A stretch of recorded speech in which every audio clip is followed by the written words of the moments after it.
Eli se toimintakyky muodostuu kaikesta, mitä täällä tehdään. Ja se, että siinä arvioidaan se toiminnan niin kuin tarkoituksenmukaisuus, järkevyys, miten se voittaa pelkonsa, niin se on +1 kohtuullinen. Että sun kanssa se menee ihan oikeasti vaikka palavaan taloon, se tulee tuossa sun reidessäsi kyllä niin hyvin kiinni, että vaikka kuinka pelottaisi, niin kun mä olen tässä, niin mulla ei tapahdu ikinä mitään pahaa, mikä on siis hyvä asia, että se luottaa sinuun ihan tolkulla paljon. Terävyys, miten se reagoi vihamielisesti, kun sitä uhataan, niin sillä on sitä terävyyttä +3 verran, kohtuullinen, hillitty ilman jäljellä jäävää hyökkäyshalua. Sitten se piti puolias tuohon puoleen väliin saakka aika hyvin.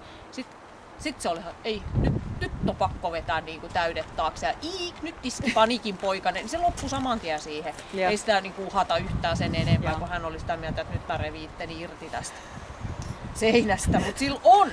Mutta sitten kun se uhka kasvaa liian suureksi, niin sit se antaa järkevästi peräksi. Että sitten se niinku oikeasti, että mä en tee yhtään mitään, että mä lähden pakoon sitten mieluummin.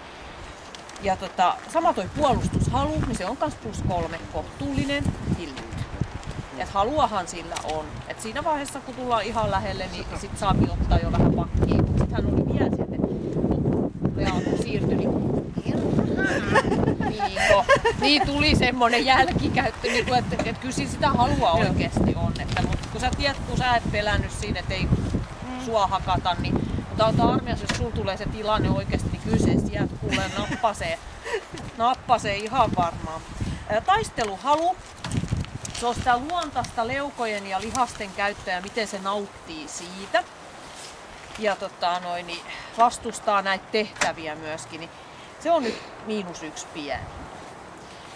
Sillä tulee se pidättyväisyys siihen jarruksi jonkun verran, että se ei lähde, että se lähtee siihen sun kanssa taistelemaan sit sun lelusta. Niin siinä se on ihan ok, mutta kelkkaa vastahan se ei taistellut.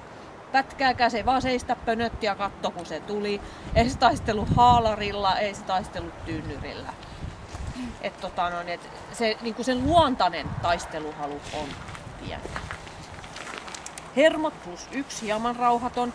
Siis kyllähän se keräs painepytty, mutta se kasaa itses. Et ihan normaalit arjehermot sillä on, et ei se mikään ole semmonen, niin kuin että tarvitsisi miettiä, että se jotenkin liikaa kuormittuisi tai jotain muuta. Mutta kyllä se huolestui, että alkoi tulla semmoista lipomista ja jossain kohtaa hetken matkaa niin kuin jalkakin tärräsi, että näki, mutta sitten se niin kuin taas puristi sen pois päältä. Temperamentti, eli sen huomiokyky, keskittymiskyky ja sopeutumiskyky, niin +2 kohtuuvilkas. Se kyllä näkee, huomioi oikea-aikaisesti, mutta sitten se ei niinku osaa lähteä heti siihen tekemiseen mukaan. Sun kanssa se on tosi vahva, että jos sä kehut sitä, se tekee mitä vaan, mutta sitten kun sen pitäisi tehdä ne itsenäiset päätökset, niin siinä sillä on vähän semmoista puutetta. Mutta muuten ihan ok. Ja sitten kovuus, eli se muisti, +1 hieman pehmeä. Et kyllä se muistaa ne asiat, mutta se on niinku, tiedätkö, kun se tulee siihen sun viereen parkkiin ja se tulee sit, niin ei pelota yhtään. Et kun sä kävelit siitä, niin se näki vaan, kun se meni sen pelottavan asian ohi, niin siitä tuli aina semmoinen pieni ja se liimaantui niinku tiiviimmin sinuun kiinni. Mutta se on hieno asia, että se tulee sun kanssa. Mutta ei se semmoinen, että tarvitsisi miettiä niinku, tapua. Että jos kattilan kansi tippuu keittiössä, niin ettei se tulisi viikkoon keittiöön. Ei se semmoinen ole ollenkaan. Ja luoksepäästävyys plus 2 saa luoksepäästävä aavistuksen pidättyväinen, eli hän on niinku ujo. Että hän ei halua niinku tossakaan, niin kyllä hän tulee sit katsomaan, että hän on koko ajan vähän semmoinen, että kas hän meinaa muhun välttämättä ihan niinku koskee. Ja sit, et just siinä leikissäkin näkyisi, että se niinku jarraa sitä. Ja pikkasen niinku noissakin, niin kun sit menet hyökkäyksen jälkeen katsoa, että se on niinku, onko sun ihan pakko koskee. Mut siis ei sillä ole mitään semmoista, että niinku, lipistelis, mutta hän vaan haluaa valkata ne hänen kaveris. Se on meidän Pohjan pienimmäinen, niin. Meillä on hirveän kovia koiria, mutta niin. Tavallaan varmaan. Niin hän on sitten vähän niin kuin jäänyt silleen, ettei se ole se henkinen kantti vielä ihan kasvanut.